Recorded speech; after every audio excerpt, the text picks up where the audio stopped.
Mort de Philippe Tesson, ses enfants à ses côtés de son décès, parmi lesquels le célèbre écrivain. Journaliste français de presse écrite et chroniqueur de radio et de télévision. Notamment de l'actualité théâtrale, Philippe Tesson est mort à l'âge de 94 ans, annonce Le Figaro. Média pour lequel il travaillait. Il est décédé dans la soirée du mercredi 2 février 2023 chez lui. Paisiblement et entouré de ses enfants, a indiqué sa famille jeudi matin au journal.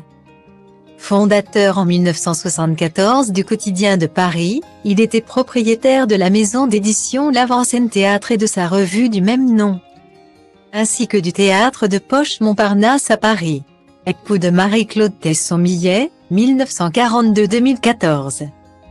Il est le père de l'écrivain voyageur Sylvain Tesson, de la metteur en scène et dramaturge Stéphanie Tesson et de la journaliste Daphné Tesson.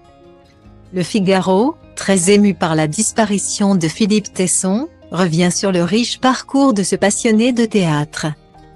Grand connaisseur de Shakespeare. Drôle, lumineux, cultivé, il appréciait autant de plaire que déplaire. Ses tirades enflammées allumaient des étincelles, sa curiosité des êtres et des choses ouvrait la vie comme une fenêtre, écrit Le Quotidien. Originaire de Wassigny en Belgique, Philippe Tesson est né le 1er mars 1928. Venant d'une famille bourgeoise classique, son père était notaire. Il a fait preuve dès son plus jeune âge d'une insolente liberté et son indépendance, ne se comportant jamais qu'en aristocrate. Après la Seconde Guerre mondiale, il est entré à Sciences Po pour faire une thèse sur le romantisme allemand. Il est secrétaire des débats parlementaires à l'Assemblée nationale lorsque le puissant patron de presse Henri Smadja lui propose de travailler avec lui. À 32 ans, Tesson a dirigé Combat, le quotidien issu de la Résistance. Celui qui a été 32 fois convoqué devant la 17e chambre correctionnelle de Paris pour offense au chef de l'État a ensuite lancé Le Quotidien de Paris. Publication qui manie l'art de polémiquer. Quand sa publication doit déposer le bilan en 1994. Il se consacre à son premier amour, le théâtre. Critique au Figaro Magazine, après l'avoir été au Canard enchaîné. Tesson a écumé les salles de théâtre. Invité sur les plateaux de télévision, à la radio.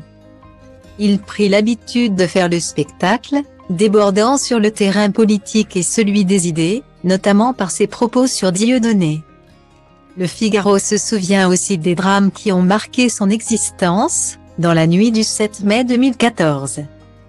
Son épouse, Marie-Claude, fut emportée par une embolie pulmonaire.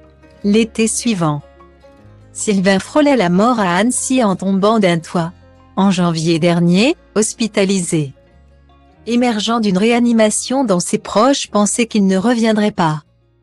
Philippe Tesson eut cette ultime réplique: « Je ne suis pas né pour mourir. » Guillemet.